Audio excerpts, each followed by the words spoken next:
आपने run of Kutch की बात की, तो मैं कह सकता हूं कि कंजरकोट तक जो सबसे पहले जाके आपने चौकी बनाई, आपने फॉरवर्ड पोस्ट पर आके पेट्रोलिंग शुरू की, जंग उसके बाद पाकिस्तान शुरू हुई। पाकिस्तान इंडिया का सियाचिन पर क्या कोई बॉर्डर का मामला कहीं पहले तय हुआ? सियाचिन के ऊपर बिल्कुल नहीं हुआ। मैं सियाचिन के मसले को इस तरह से देखता हूं कि एक जमीन है जिसके ऊपर हम दोनों ने जाने की कोशिश की। वो एक ब्रिटिश मैन्युफैक्चरिंग कंपनी जो विंटर गियर बनाती है सारा इस हाई एल्टीट्यूड वॉरफेयर के लिए, उनको आपने भी ऑर्डर दिया हुआ था, हमने भी दिया हुआ था। वो किस्मत हमारी अच्छी थी कि हमारा ऑर्डर पहले आ गया, हम पहले चले गए। आप चले गए होते तो एरिया आपका होता। इसमें इसमें इतना कोई वो बात है नहीं। मेरा ख्याल है कि हम कश्मीर की थोड़ी सी बात कर लें। चौधरी साहब ने, अजीम चौधरी साहब ने बात की यूएन रेजोल्यूशंस की, और मैंने यूएन रेजोल्यूशंस का नाम नहीं अभी लिया। यूएन रेजोल्यूशन का आपने लिया था नाम, आपको शायद याद नहीं रहा। तो सर कश्मीर पे दो तीन बातें मैं भी करना चाह रहा हूं। तो सर सरदार शौकत हयात ने ये लिखा है, और he is not the only one. AJK के जो पहले प्रेसिडेंट थे सरदार इब्राहिम, उन्होंने भी ये बात लिखी है।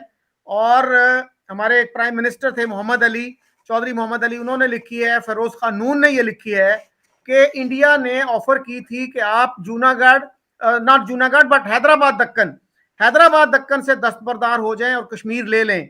तो सरदार शौकत के मुताबिक लियाकत अली खान ने ये कहा, जब मैंने उनसे कहा कि भाई ये अच्छी ऑफर है तो आप इसको एक्सेप्ट कर लें, तो लियाकत अली खान ने कहा कि शौकत तुम मुझे पागल समझते हो कि मैं इतनी बड़ी रियासत जो पंजाब से भी बड़ी है, हैदराबाद दक्कन, उसको छोड़ के कश्मीर की चंद पहाड़ियां ले लूं। और इसके बाद भी एजी नूरानी जो एक अथॉरिटी हैं, one of the foremost authorities on Kashmir, उन्होंने ये लिखा है कि जिन्ना साहब को माउंटबेटन ने 1 नवंबर 1947 को ये ऑफर की कि हम तीनों स्टेट्स में प्लेबिसिट करवा देते हैं, हैदराबाद दक्कन में भी, जूनागढ़ में भी और कश्मीर में भी। तो जिन्ना साहब ने इनकार कर दिया। और यूएन रेजोल्यूशन पे प्लीज आप थोड़ी सी रोशनी डालिए अरविंद जी। यूएन रेजोल्यूशन जिसका हवाला पाकिस्तान देता है वो है ये यूएन का जो 47 जो रेजोल्यूशन है अप्रैल 1948 का। तो उसमें 3 शराइत हैं, बड़ी सीधी सीधी सी हैं। सबसे पहले ये कि पाकिस्तान को अपने यहाँ से नॉन कश्मीरी पॉपुलेशन को बाहर निकालना है, उस एरिया को डीमिलिटराइज करना है, अपनी फौज को पूरा बाहर निकालना है। दूसरी शर्त ये है कि हिंदुस्तान को भी अपनी फोर्सेस को वहां से विड्रॉ करना है। हिंदुस्तान को इजाजत होगी कि वो थोड़ी बहुत मिनिमल प्रेजेंस अपनी फौज की वहां रख सके, ताकि वहां पे लॉ एंड ऑर्डर की सिचुएशन कोई हो तो उसको मेंटेन किया जा सके। और उसके बाद में बात आती है प्लेबिसाइट की। और ये तीनों के तीनों जो स्टेप्स हैं ये सीक्वेंशियल हैं। और ये सारे के सारे, अगर जब तक ये पहला स्टेप नहीं होता है तो दूसरा नहीं हो सकता, तीसरा नहीं होगा। तो पहली जो शर्त है इसके लिए, इसके मुतालिक पाकिस्तान से सवाल पूछा जाना चाहिए कि अगर आप सीरियस थे उस प्लेबिसाइट के लिए तो वो आपको पहले शर्त पूरी करनी चाहिए थी। और उसके बाद की जो फॉलोइंग रेजोल्यूशंस हैं उसमें भी पाकिस्तान को ये बार बार याद दिलाया गया कि आप जो है यूएन रेजोल्यूशन 47 को फुलफिल करें ताकि बात को आगे बढ़ाया जाए। और लेकिन ये कभी हुआ नहीं। एतराज, क्योंकि वक्त कम है, मैं चाह रहा हूँ जल्दी जल्दी 2-4 बातें मैं भी इसमें कह दूं। एतराज करता है पाकिस्तान की जी, हिंदुस्तान ने एक ये जो अगस्त 2019 का जो इकदाम लिया और 370 आर्टिकल को खत्म किया। वो आर्टिकल 370 के बारे में पाकिस्तान की फौज की उस वक्त की जो स्टेटमेंट्स हैं कि हमने तो इसको कभी नहीं माना था। सो हम तो वी डोंट रियली केयर कि इंडिया क्या क्या इसमें करता है। तो इंडिया ने उस स्टेट को 2 हिस्सों में तकसीम किया। वो काम जो पाकिस्तान कराची एग्रीमेंट के तहत 70-74 साल पहले कर चुका था, वो काम हिंदुस्तान ने 2019 में किया है। तो मॉरल अथॉरिटी पाकिस्तान के पास कोई है नहीं कि वो अपने एरिया के अंडर जो भी एरिया है, चाहे वो उसको ऑक्यूपाइड कहें आप उसको या जो मर्जी कहें, लेकिन हिंदुस्तान ने अपनी साइड के एरिया पे जो कुछ भी तब्दीलियां की हैं वो की हैं। At least they have not sent a soldier into the Pakistani territory. मैं ऑक्यूपाइड का इस्तेमाल यहाँ पे करना चाहूं तो कर सकता हूं, लेकिन उसमें तलखियां बढ़ेंगी और वो नहीं करनी चाहिए। इन्होंने इंडियन ऑक्यूपाइड कश्मीर के लफ्ज इस्तेमाल किया था। मैं ये ना कह के आपके इलाके को अगर आज़ाद कश्मीर ही कहकर बुलाऊं तो ये कैसा आज़ाद कश्मीर है जहां पर वहां की जो मेन स्ट्रीम पॉलिटिकल पार्टीज, किसी जमाने में मुस्लिम कॉन्फ्रेंस हुआ करती थी, वो तो गायब हो गई हैं। एक भी वहां पे कोई मेन स्ट्रीम उस वक्त की पॉलिटिकल पार्टी आज फंक्शनिंग नहीं है। और पाकिस्तान की जो अपनी जो मेन स्ट्रीम पॉलिटिकल पार्टीज हैं, पीपल्स पार्टी हो, पीटीआई है, नून लीग है, इनकी सियासत वहां चलती है और वो खिता कहलाता है आज़ाद कश्मीर। वहां के सदर को, वहां के प्राइम मिनिस्टर को, वहां इलेक्शन में खड़े होने वाले हर कैंडिडेट को ये हलफनामा देना पड़ता है कि उसका दो कौमी नजरिए पर यकीन है और वो पाकिस्तान के साथ उस कश्मीर, उस हिस्से के कश्मीर के इल्हाक को भी मानता है। जबकि हिंदुस्तान के अंदर इस तरह का कोई हलफनामा नहीं लेना पड़ता।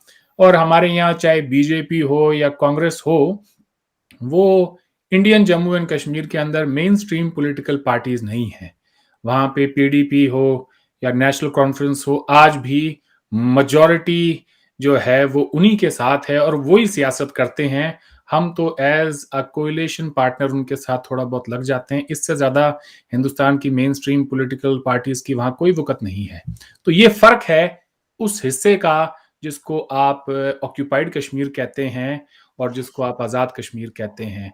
हमारी तरफ जंगलात नहीं काटे गए हैं। आप गूगल अर्थ में जाएंगे, ऊपर से देखेंगे तो एक वाज़ेह फ़र्क नज़र आता है। एक तरफ सब्ज़ बाग हैं तो दूसरी तरफ जंगल काट दिए गए हैं। हमारी तरफ का इंफ्रास्ट्रक्चर बड़ा अच्छा है। आपकी तरफ किसी को अगर फ्लाइट पकड़नी हो तो उसे 2-4 घंटे के सफ़र के बाद में इस्लामाबाद जाना पड़ता है। श्रीनगर का एयरपोर्ट एक वर्ल्ड क्लास एयरपोर्ट है जिसकी कनेक्टिविटी पूरी दुनिया भर से की जा सकती है। हमारी सड़कें देखें, हमारे यहाँ यूनिवर्सिटीज़ देखें, वो बहुत ही आला दर्जे की हैं। हमारे यहाँ पे अगर आप जम्मू कश्मीर को ही ले लें, ये कैसा ऑक्यूपाइड कश्मीर आप इसको कहते हैं, जिसका अगर आप ह्यूमन डेवलपमेंट इंडेक्स के हिसाब से अगर कंपैरिजन करें तो हिंदुस्तान के जितने भी प्रोग्रेसिव हमारे स्टेट्स हैं उनसे बेहतर है। हमारा जो नेशनल एवरेज है उससे कहीं बेहतर है। जम्मू कश्मीर के का अगर आप अगर ह्यूमन इंडेक्स देखेंगे तो आपको पता चलेगा कि they are far more better than the national average of India.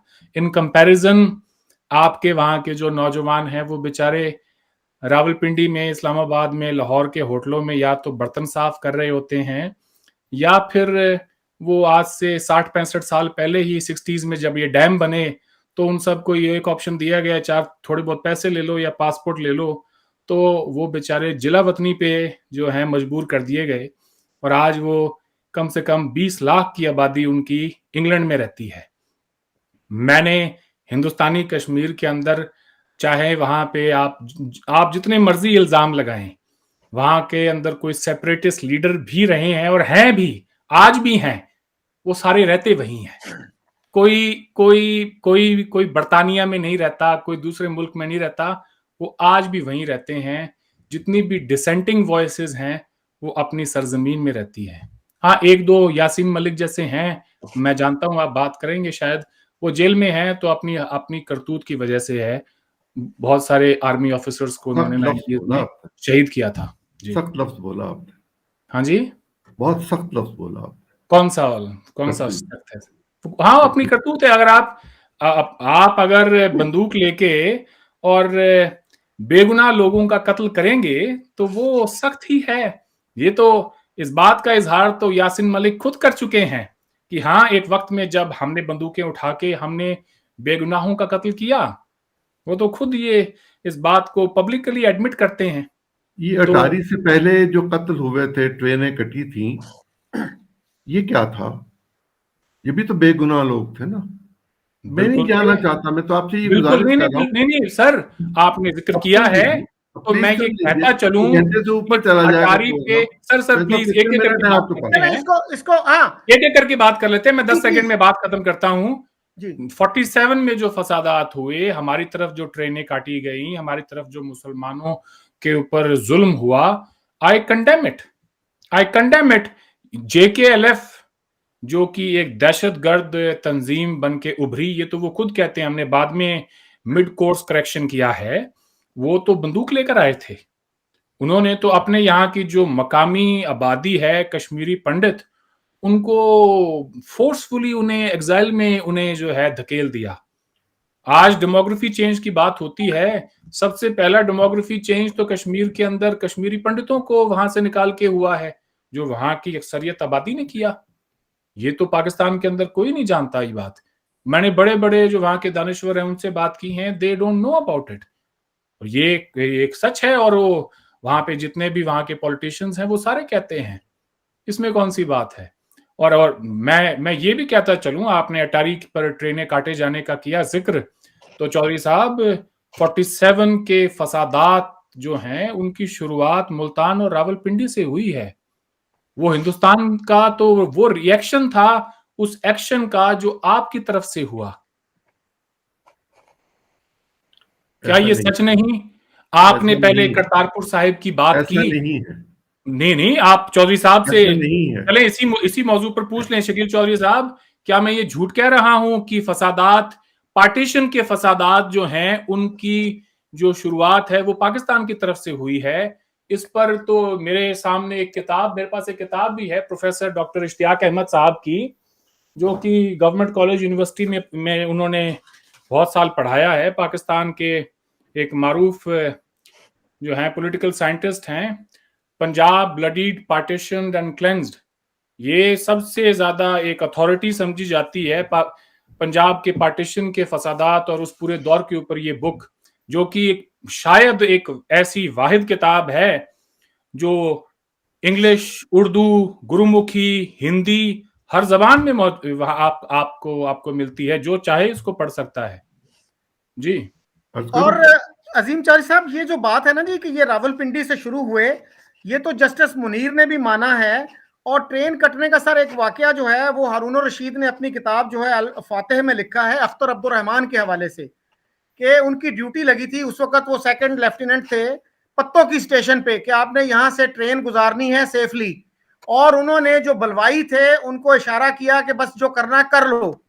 और वो ट्रेन जो है पत्तों की स्टेशन पे, एक बंदा नहीं बचा था उसमें, और ये उन्होंने बड़े फख्र से लिखा है। तो इसके अलावा सर मैं एक और चीज की तरफ आपकी तवज्जो मबजूल कराना चाह रहा हूं, और वो है जे.एन. डिक्सट ने अपनी किताब में लिखा है। जे.एन. डिक्सट आपको पता है यहाँ एम्बेसडर भी रहे और फिर नेशनल सिक्योरिटी एडवाइजर रहे। Anatomy of a flawed inheritance ये किताब का नाम है।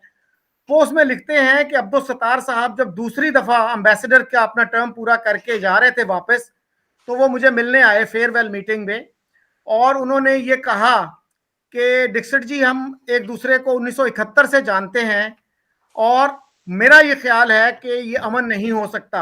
उनके अल्फाज थे, I do not think India and Pakistan can be friends और have normal relations in our life times, not perhaps for another 2 generations. One can keep on trying but it seems pointless. तो सर एक ऐसा बंदा जो इस चीज पे conviction रखता है, यकीन रखता है कि ये ताल्लुकात बेहतर नहीं हो सकते, उसको तो सर फिर एम्बेसडर बन के उस मुल्क में नहीं जाना चाहिए। उसको कह देना चाहिए अपने हेड ऑफिस को, भाई मैं तो इस चीज पे बिलीव ही नहीं रखता। तो एम्बेसडर का तो काम रिलेशंस को इंप्रूव करना होता है ना।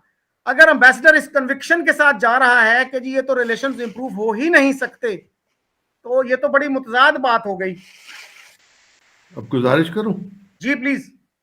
रियासतों का जिक्र करते करते आप रियासतों को इफराद के अंदर ले गए। एक तरफ से आप सत्तार साहब का जिक्र कर रहे हैं और वो पाकिस्तान इंडिया के मामलात को यासिन मलिक पे ले गए। ये गैर मुतल्लिका चीजें हैं, इनका रियासत के मामलात के साथ कोई ताल्लुक नहीं है। बालाकोट का जरूर रियासत के साथ ताल्लुक है, पठानकोट का जरूर ताल्लुक है, और कलभूषण का भी ताल्लुक है। और अगर जेकेएलएफ के टेररिस्ट का पाकिस्तान में ट्रेन करना, उस इलाके को आजादी का बेस कैंप बनाकर वहां से दहशतगर्दों को हिंदुस्तान में लॉन्च करना, ये तो इसका रियासत से आप समझते हैं कोई ताल्लुक नहीं है। मैं चौधरी साहब को सजेस्ट करूंगा कि अगले प्रोग्राम में आपको और सलाहुद्दीन को इकट्ठा कर दें। सैयद सलाहुद्दीन क्यों नहीं? तो ये चौधरी साहब ये काम कर दें और उसके नतीजे में आप बेहतर गुफ्तगू कश्मीर पे कर सकेंगे। मैं कश्मीर पे कोई अथॉरिटी नहीं हूँ और मैं कोई ज़रूरी नहीं समझता कि गवर्नमेंट पाकिस्तान का जो बज़ाहिर स्टांस है कश्मीर के हवाले से मैं उसको पूरी तरह टो करूं। मुमकिन है इंडिया के लोगों के लिए ये ज़रूरी हो, मेरे लिए ये ज़रूरी नहीं है। मैं तो ये जानता हूं कि मैंने जसवंत साहब से बात की तो उन्होंने मुझे बताया कि हम बिल्कुल करीब पहुंच चुके हुए थे मामलात के और हम सेटल कर रहे थे। एक मीटिंग और होती तो तय हो जाता और मीटिंग शेड्यूल हुई थी श्रीलंका में अनऑफिशियली, लेकिन वो ऑफिशियल मीटिंग थी। मैंने गुजराल साहब से पूछा तो उन्होंने भी मुझे यही कहा। वाजपेयी साहब तो तय करना चाहते थे, लेकिन वाजपेयी साहब को आपके उन लोगों ने जो शायद सख्त रवैया रखते थे ऐसा करने से रोक दिया। हमने तो अपने चीफ ऑफ आर्मी स्टाफ को आपके पास भेजा था कि मामला तय कर लें। पाकिस्तान में फौज का एक रोल है और मुझे वो बुरा नहीं लगता, मुझे वो कतन बुरा नहीं लगता। दुनिया की हर रियासत में फौज का रोल होता है, हमारे यहाँ शायद वो थोड़ा ज्यादा है, लेकिन मुझे वारे खाता है। इसलिए कि जब आप की और मेरी पार्टीशन हुई, आपने मेरे पैसे रोक लिए, आपने मेरा असला रोक लिया, आपने मेरी फौज रोक ली, आपने मेरा सारा कुछ रोक लिया। आपकी ये ख्वाहिश थी कि मैं दम घुट के मर जाऊं, मैं जिंदा रहा और मैं न्यूक्लियर ताकत बन गया। आप भी बन गए। आप सर ये बताइए, इससे पहले कि मैं भूल जाऊं, मैं पहली बार इंटरव्यून कर रहा हूं, मैं आपसे सिर्फ ये जानना चाहता हूं कि पार्टीशन का जो पैसा रोका गया ये तो तब हुआ जब आपने कश्मीर में कबायली भेजे और हिंदुस्तान की तरफ से जो बयान आया वो ये कि अगर यहाँ पे अगर आज हमने इनको पैसे दे दिए तो ये उसी पैसे का इस्तेमाल करके हमारे ही खिलाफ जंग में इस्तेमाल करेंगे। इस आज की दुनिया में जब नेशन स्टेट्स बन गए हैं, कौन मुल्क होगा जो इस तरह से पैसे देगा? आज अफगानिस्तान के पैसे रोके हुए हैं अमेरिका ने, कम से कम अफगानिस्तान और अमेरिका का जो पार्टीशन नहीं हुई चौधरी साहब, मैं वही कह रहा हूं। तो हमसे आपने पैसे लेने थे, हमने देने थे, आपने बिना पैसे लिए सर आपने बिना पैसे लिए ही कबायली अटैक कर दिया हमारे ऊपर। तब गए कबायली 22 अक्टूबर 1947 को। और आपकी फौज कब गई? हमारी फौज गई है उसके कोई 4-5 रोज बाद, उससे पहले, उससे बाद 26 अक्टूबर के बाद 26 को गई है, उसके बाद गई है। और हरि सिंह ने आपके साथ गई है, उसके बाद गई है। महाराजा हरि सिंह ने आपके साथ जो मुआहदा किया था उसको जरा पब्लिक कर दीजिए। वैसे तो वो पब्लिक है, लेकिन आप अपने पब्लिक ही है, वो तो पब्लिक है। और वो मुआहदा आपने अगर नहीं पढ़ा होगा, मैंने पढ़ा है, मैंने पढ़ा है। जब मैं इंडियन लीडरशिप से मिलता हूं या मिलता था या मैं मिल सकता हूं, तो आपका क्या ख्याल है कि मैं कोई गैर जिम्मेदाराना गुफ्तगू करने के लिए उनकी खिदमत में हाजिर होता था? अगर मैं आपके प्रेसिडेंट प्राइम मिनिस्टर से मिल चुका हूं तो मेरे पास कोई बात तो नहीं होगी। आप मुझे कह रहे हैं कि मैंने पढ़ा कि नहीं पढ़ा। मैंने बिल्कुल वाकई नहीं पढ़ा, बिल्कुल भी नहीं पढ़ा, और आप मुझे पढ़ा दीजिए, मैं आपसे पढ़ना चाहता हूँ। जब आपने सवाल पूछा था कि फौजें कब दाखिल हुई और कब कबायली हमला हुआ, जरा कह लेने दीजिए, जरा कह लेने दीजिए तलखी के बगैर ही। मुस्कुराइए। ऐसा है चौधरी साहब, मैं आपसे अर्ज करूं, चौधरी साहब, देखिए मैं आपसे अर्ज करूं, हिंदुस्तान की फौजें बाद में आई हैं। शायद आप ये कहने की कोशिश कर रहे थे कि हिंदुस्तान की फौज पहले दाखिल हुई है और कबायली हमला बाद में हुआ है। हिंदुस्तान की फौज कहां से चली थी? हिंदुस्तान की फौज जिस किसी भी मिलिट्री बेस से एयरलिफ्ट करके लेके वहां जाया गया, they were not present in the valley, sir. ये कहां से चली थी? आप बताएं, आपको ज्यादा मालूमात हासिल है। माफ करें, मैं तो कुछ भी नहीं जानता, मैं तो कुछ भी नहीं जानता। नहीं, ये तो कोई बात ना हुई। आप ये कहते हैं कि हिंदुस्तान की फौज पहले आई है, तो आप डोंट यू थिंक कि वो हिस्टोरिकली इनकरेक्ट है? आपका ख्याल है कि आप जो इंडिया के लोग कहते हैं वो ही ठीक है? एक मिनट सर, कितनी फौज है आपकी इस वक्त वहां? सर अजीम चौधरी साहब, मैं थोड़ा सा हिस्टोरिकल एक पर्सपेक्टिव दे दूं। सर कर्नल सिकंदर खान बलोच जो हैं वो नवाए वक्त में, आप फर्द पे चले गए, आप फिर फर्द पे चले गए। मैं रियासत में रहना चाहता हूं, आप फर्द पे जाना चाहते हैं। सर अफराद के बगैर स्टेट की कोई अहमियत नहीं, कोई स्टेट नहीं एग्जिस्ट करती अफराद के बगैर। फर्द रियासत नहीं होता सर। अफराद ना हो तो रियासत भी नहीं होती। सर ये बात दुरुस्त है, ये बात दुरुस्त है, लेकिन रियासत एक फर्द के लिए नहीं होती। एक फर्द ने ही रियासत बनाई है। मोहम्मद अली जिन्ना ना होते तो पाकिस्तान ना होता। सर मैं अगर आप जिन्ना साहब की बात को मान लेते तो फिर सूरत हाल मुख्तलिफ होती। आप लोगों ने इनकार किया। ऊपर भी बात की जा सकती है, आप चाहें तो। वो जसवंत साहब की किताब साथ रख के फिर की जाए। अच्छा सर, सिकंदर खान बलोच जो हैं, लेफ्टिनेंट कर्नल हैं, रिटायर्ड, उन्होंने सर नवाए वक्त में 24 जुलाई 2013 को एक आर्टिकल लिखा और उसमें उन्होंने कहा कि पाकिस्तान ने कश्मीर का पूरा केस जो है मिस हैंडल किया और सबसे बड़ी गलती ट्राइबल इन्वेजन था, जिसकी वजह से कश्मीर का इल्हाक हुआ इंडिया के साथ। और फिर हमने जो है स्टैंड स्टिल एग्रीमेंट के बावजूद उस वक्त जबकि हमें उनका दिल जीतने की जरूरत थी, हमने उनको भूखों मारने की कोशिश की और उनकी सप्लाईज रोक ली। और ये बातें सर एक लेफ्टिनेंट कर्नल है पाकिस्तान आर्मी का, उसने लिखा है, और नवाए वक्त जैसे अखबार में जो हाईली पेट्रियोटिक अखबार है पाकिस्तान का। एक लेफ्टिनेंट कर्नल फौज के किस मकाम पर होता है? सर मैं फौज के मकाम की बात नहीं कर रहा, मैं ये कह रहा हूं मेरे सवाल का जवाब तो दीजिए। सर आप वो जो है एक लेफ्टिनेंट कर्नल की बात आप किसको कह रहे हैं? वो उस शख्स को जो थोड़ा सा स्टेट क्राफ्ट को जानता है। मैं जानता हूं लेफ्टिनेंट कर्नल की क्या हैसियत होती है। मैं ये जानता हूं कि वो कैसे उबे करता है। उसका काम उबे करना होता है।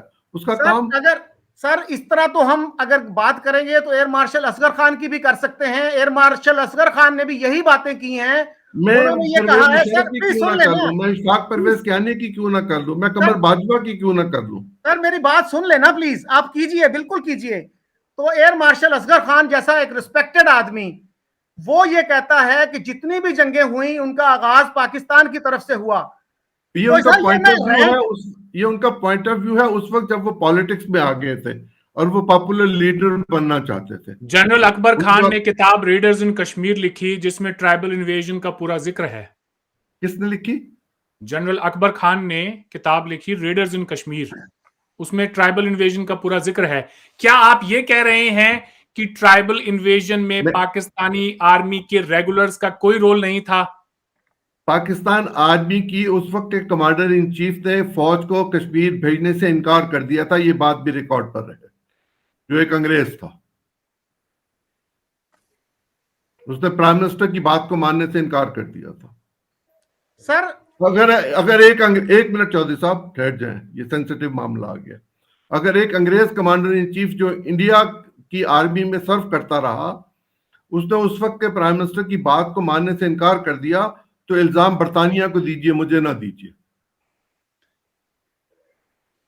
अच्छा सर, जो सरदार सर मैं यहां पढ़ना चाहता हूं एक Sardar Shaukat Hayat Khan in his book the nation that lost its soul के पेज नंबर 28 पे वो लिखते हैं दैट ही वाज लाइब्रेरी में होता तो पीछे से उठा लेता, मेरे पास है, मैं देख लूंगा।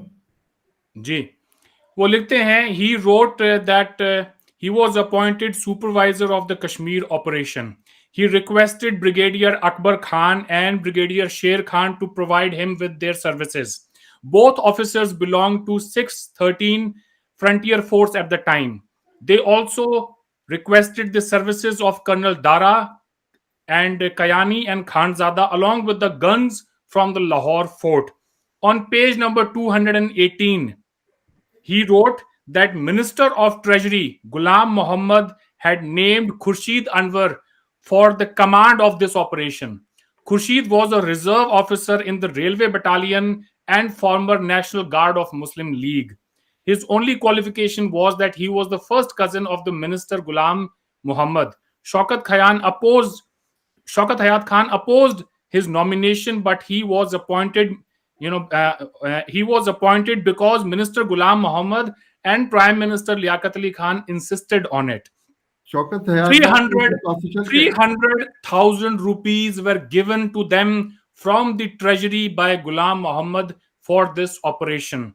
They gathered the tribesmen in Swat and fixed a date on which to attack Kashmir. Shaukat Hayat Khan stayed at the border of Muzaffarabad, Kashmir. He was not allowed to go further because he was a minister in the Pakistan government and did not want to be seen in Kashmir. because this war had to be presented as a people's rebellion against Maharaja Kashmir. Sardar writes that the tribal men refused to listen to Khurshid Anwar when they arrived in Baramulla. They asked Khurshid to distribute the 300,000 rupees. Khurshid refused to hand them the money because the amount that had been given was for the whole operation. At that point, the tribesmen got angry and started looting and plundering. They took jewelry from the local women, looted bazaars and houses, and even kidnapped and raped several women. This book, written by a government minister and the close associate of Mr. Jinnah, clearly states that the tribes did not raid Kashmir on their own initiative. मेरे पास ये किताब मौजूद है, मैं इस किताब को देख भी लूंगा और चाहूंगा कि एक अगला प्रोग्राम सिर्फ कश्मीर पे हम कर लें ताकि फिर मैं आपसे इन सारे हवालों के साथ बात कर लूं। एक बात मैं आपसे कहना चाहता हूँ। अच्छा सर, मैं कंक्लूड करूं, मैं अर्ज करूं सर, आपने एक फिक्रा कह दूं आपको, एक फिक्रा कहने की गुंजाइश है? जी प्लीज। ये दुरुस्त है कि वहां कबायली गए थे, ये भी दुरुस्त है कि उस वक्त के कमांडर इन चीफ ने फौज भेजने से इनकार कर दिया था, जो इंडियन ट्रेंड था, जो बरतानिया का नुमाइंदा था। और ये भी अपनी जगह पर दुरुस्त है कि हम आपके साथ मामला को तय करना चाहते हैं, लेकिन जो कुछ आप कर रहे हैं इसकी रोशनी में आप शकील साहब एक प्रोग्राम रखिए, इंडियन पॉलिसी टूवर्ड्स पाकिस्तान। ठीक। अच्छा सर, दूसरा मैं ये गुजारिश करना चाह रहा था कि एक लेफ्टिनेंट कर्नल का हम रैंक का मुकाबला नहीं कर रहे। एक लेफ्टिनेंट बेचारे को क्या पता होता है लेफ्टिनेंट कर्नल को, उसको कुछ पता नहीं होता। प्लीज गुजारिश सुन लें। अगर एक बंदा कुछ रिसर्च करके एक लिख रहा है, उन्होंने काफी किताबों का उसमें हवाला दिया, एक लर्नड आदमी है, वो कॉलम लिखते हैं, इसका मतलब ये नहीं है कि एक लेफ्टिनेंट कर्नल की बात को इसलिए कंडेम कर दिया जाए कि जी उसका रैंक छोटा है। इस तरह तो सब जनरल महमूद ने, प्लीज सुन लेना, स्टेट क्राफ्ट का एक बहुत छोटा पुर्जा होता है। अच्छा सर, मैं गुजारिश ये कर रहा हूं कि कर्नल की बात को हम इसलिए रद्द नहीं कर सकते कि जी उसका रैंक छोटा है, या जनरल की बात को हम इसलिए अहमियत नहीं दे सकते कि जी उसका रैंक बड़ा है। उसके आप आर्ग्यूमेंट को देखेंगे कि वो कितना फैक्चुअल है, कितना। मैं आपसे अर्ज कर रहा हूं कि उस वक्त के कमांडर इन चीफ ने ये जो कुछ किया, वो कमांडर इन चीफ बरतानिया का नामजद किया हुआ था और हम मजबूर थे कि उसको अपने पास रखते। 1935 के एक्ट के तहत जो चीजें अपनी जगह पे चल रही थी, उसकी जिम्मेदारी बरतानिया पे डालिए, मुझ पे मत डालिए। और एक लेफ्टिनेंट कर्नल, एक लेफ्टिनेंट कर्नल की बात एक ऐसे शख्स से आप कर रहे हैं जिसके सामने लेफ्टिनेंट कर्नल जब तक मैं कहूँ ना वो बैठेगा भी नहीं। सर मैं गुजारिश ये कर रहा हूं ना, लेफ्टिनेंट कर्नल को हम रैंक के हिसाब से नहीं कर रहे। एक लेफ्टिनेंट कर्नल स्कॉलरली आदमी हो सकता है, वो किसी हो सकता होगा आपके नजदीक, मेरे नजदीक नहीं। सर सर स्कॉलर होने के लिए क्या कोई आर्मी की या किसी के पास पीएचडी होनी जरूरी है? मिसाल देने के लिए एक लेफ्टिनेंट कर्नल रह गया। कर्नल अशफाक ने किताब लिखी witness to the surrender Kargil के ऊपर। कर्नल अशफाक ने किताब नहीं लिखी। हाँ जी, DGISPR ने लिखी। कर्नल अशफाक ने लिखी विटनेस, वो है witness to blunder, sorry witness to blunder. जी जी। अच्छा अजीम चौधरी साहब, जनरल महमूद जो थे, लेफ्टिनेंट जनरल थे, उन्होंने 65 की वॉर पे एक किताब लिखी, उसको क्यों विड्रॉ कर लिया गया? क्यों वो अवेलेबल नहीं है? मेरे इल्म में नहीं है कि उन्होंने कोई किताब लिखी। अगर आपके पास है तो मुझे भी दीजिएगा, मैं भी पढ़ूंगा। अच्छा अरविंद, कंक्लूडिंग थॉट्स, काफी टाइम हो गया।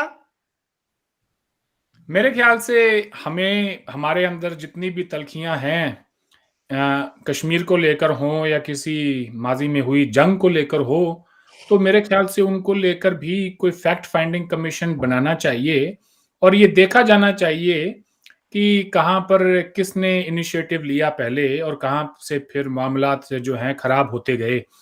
मैं कश्मीर के मुतालिक एक बात और यहाँ करना चाहूँगा। सैयद अली शाह गिलानी साहब ने एक इंटरव्यू में ये बात कही और डॉन में भी छपी। उन्होंने कहा कि एक मुसलमान के लिए गैर मुस्लिम मुआशरे में रहना ठीक उसी तरह है जिस तरह से बिन पानी के मछली का रहना है। तो सैयद अली शाह गिलानी साहब से कोई ये पूछे कि फिर हिंदुस्तान में रहने वाले वो 25 करोड़ 250 मिलियन जो यहाँ पर मुस्लिम्स रह गए हैं, उनका क्या होगा? क्या आपने कभी उनका कभी सोचा है कि आप उन्हें किस तरह से अकोमोडेट करेंगे? ये कश्मीर हमारे लिए, ये हमारे सेकुलरिज्म का एक टेस्ट केस है। हम इस तरह से देखें, हंसे ना साहब, लेकिन that is how we look into it. तो इसके बारे में इस तरह से डिसमिसिव हो जाना, तो ये बहुत गलत बात है।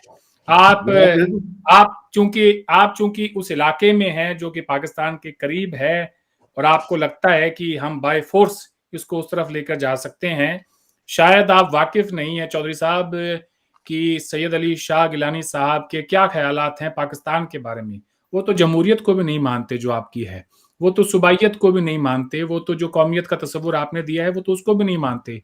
उनका तो ये कहना है कि जब हम आएंगे वहां, तो वहां हम आके और अल्लाह का जो निज़ाम है वो नाफिज करेंगे। तो सैयद अली गिलानी साहब से ये जरूर पूछा जाना चाहिए कि अगर मजहब ही आपका वो बेसिस है कि आप तो फिर हिंदुस्तान के अंदर जो 250 मिलियन मुस्लिम्स हैं उनका क्या होगा।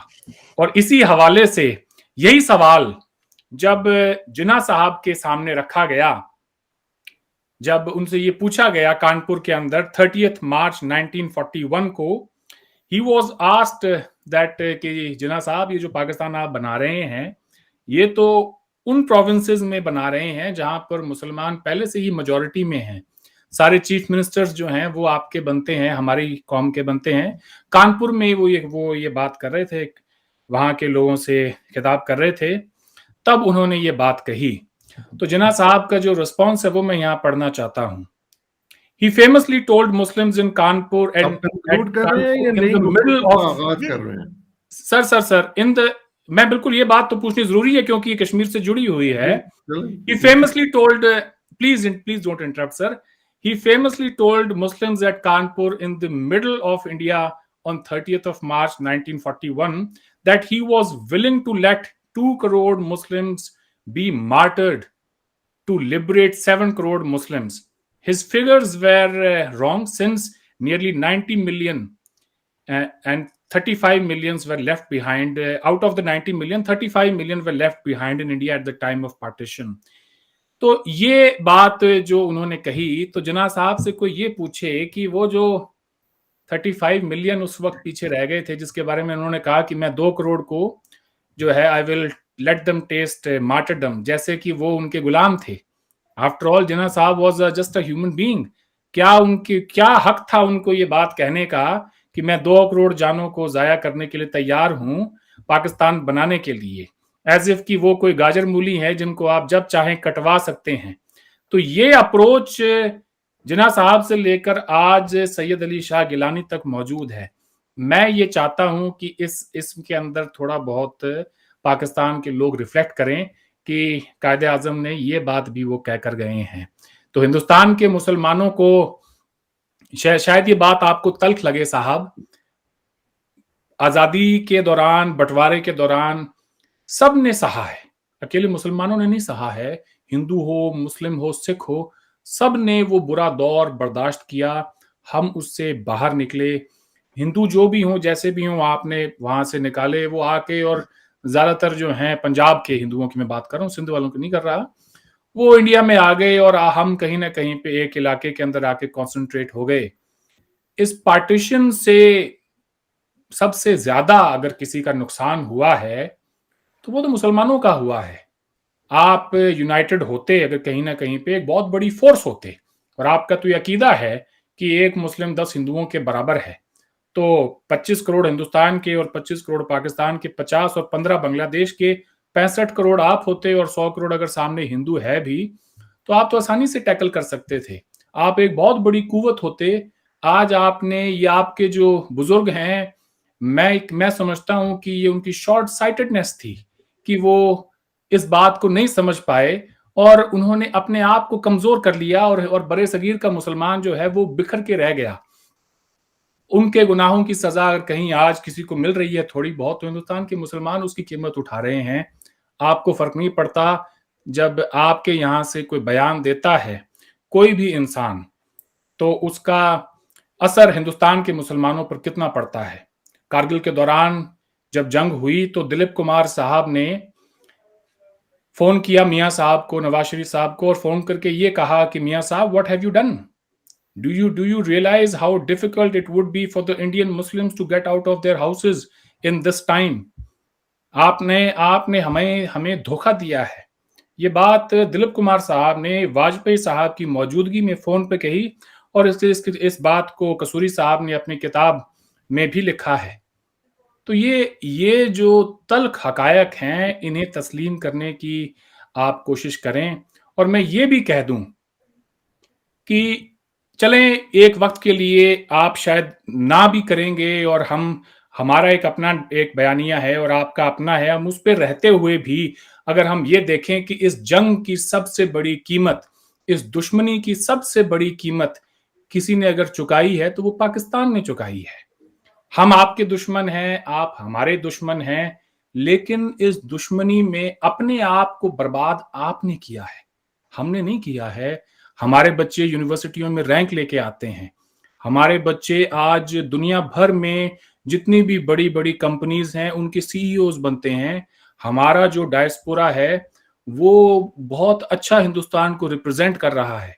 हमारे यहाँ की चाहे फॉरेन रेमिटेंसेज हो या किसी भी शोबे में, किसी भी फील्ड में आप ले लें, हम आपसे बहुत आगे जाते जा रहे हैं। और वो जो गैप है हिंदुस्तान और पाकिस्तान का, वो दिन ब दिन मजीद बढ़ता जा रहा है। तो आपको चाहिए कि आप थोड़ा सा अपने ऊपर रिफ्लेक्ट करें कि आपकी पॉलिसीज ने आपको कहां पहुंचा दिया है। आज इस बस 10 सेकंड सर, इस दुश्मनी में मैं मानता हूं कि हम एक गरीब मुल्क हैं, कि हम कोई इतने बड़े मैं ये नहीं कहता कि हम कोई we are a developed nation, but we are towards the right path in some sense. हमें कम से कम दुनिया के सामने हाथ नहीं फैलाने पड़ते कि $1 बिलियन दे दो, $2 बिलियन दे दो। क्या हैसियत है $1-2 बिलियन की 25 करोड़ की आवाम के लिए? मुल्क नहीं चलते हैं $1-2 बिलियन से। इतने पैसे तो मुकेश अंबानी की बीवी अपने पर्स में डाल के घूमती होगी, जितने कि पाकिस्तान अपनी गैरत के साथ $1-2 बिलियन के लिए समझौता करता है।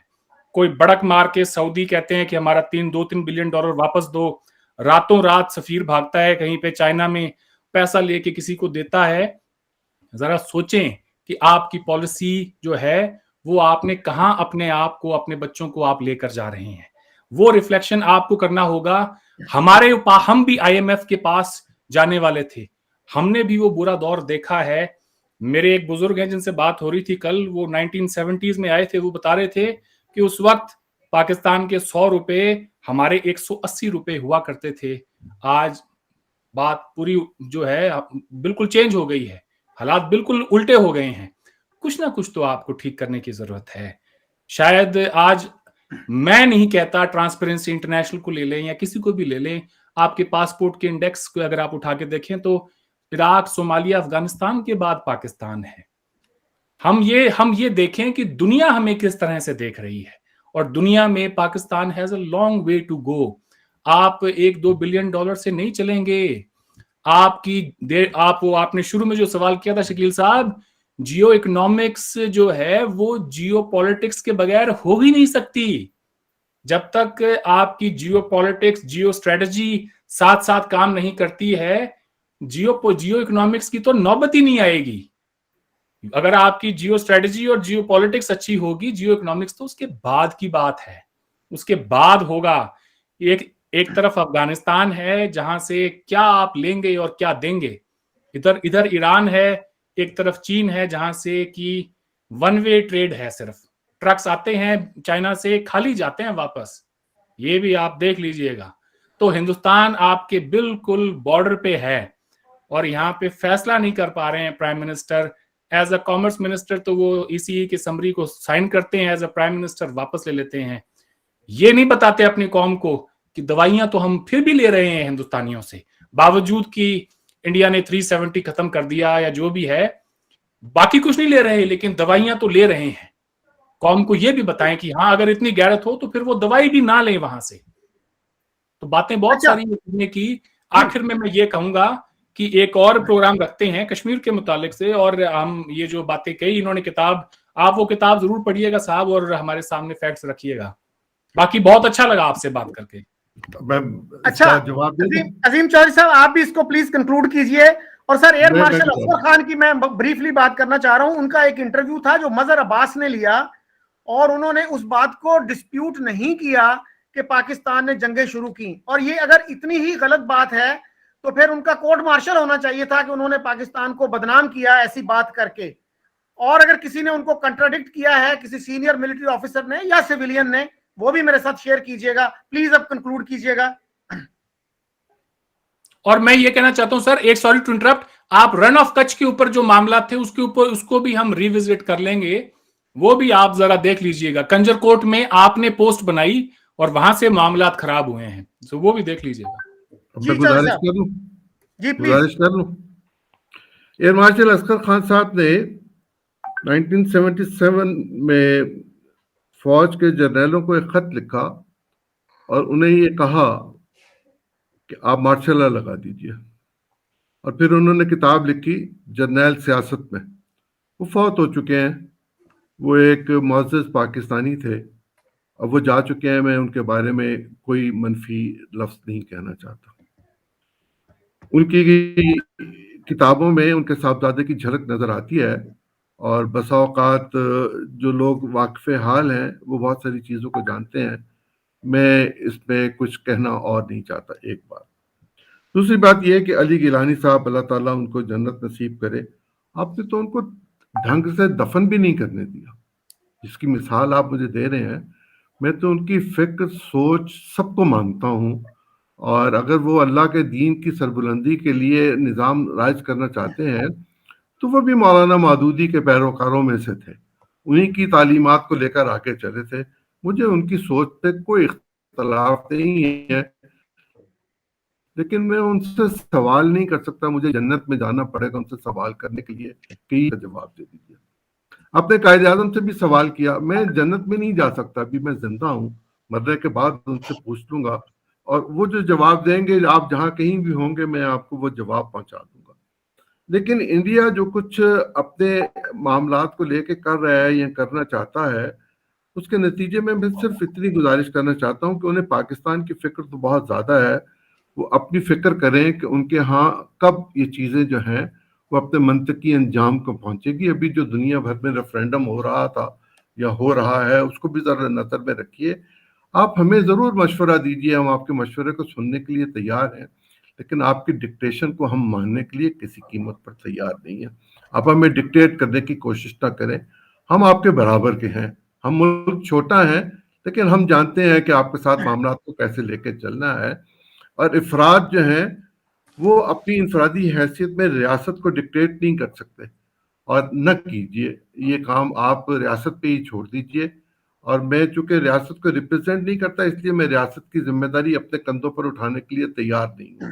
और अगर मैं मुंतखब हुआ और मैं रियासत का एक अहम शख्स बना, तो मैं ज़रूर रियासत के तौर पर, रियासत के तर्जुमान के तौर पर इन सवालों के जवाब दे सकता हूँ। आपने खुद ही जिक्र किया कि पाकिस्तान का 1 रुपया इंडिया के मुकाबले में ज़्यादा बेहतर था। ये दुरुस्त है कि हमारी माली मुश्किलात अपनी जगह पर मौजूद हैं, और उसमें मुमकिन है शायद करप्शन भी शामिल हो, और उसमें मुमकिन है कि बाकी मामलात जिनका आप निशानदेही नहीं कर रहे वो भी कर ही देते तो अच्छा था, मैं उनकी बात खुल के कर लेता। लेकिन ये बात अपनी जगह पर मौजूद है कि दायरा और पहिया, जिस पहिया तो आपका निशान है, इस पहिए को घूमना ही होता है। ये कभी ऊपर है कभी नीचे है, हम इसको संभाल लेंगे। हमें पता है कि इसको संभालने के लिए जिन चीज़ों की ज़रूरत है वो हम कैसे करेंगे, जल्द कर लेंगे। 2-4 साल की बात है, हम मुआशी तौर पर बहुत बेहतर हो जाएंगे जिस तरफ हम जा रहे हैं। आप जहाँ हमारी तवज्जो मबजूल करवाना चाहते हैं वो हमारे लिए बहुत बड़ी प्रायोरिटी हो सकते हैं उस वक्त जब हम आपसे डिक्टेशन लें। हमें ये मशवरा ना दीजिए कि 65 करोड़ इकट्ठे होते तो क्या होता।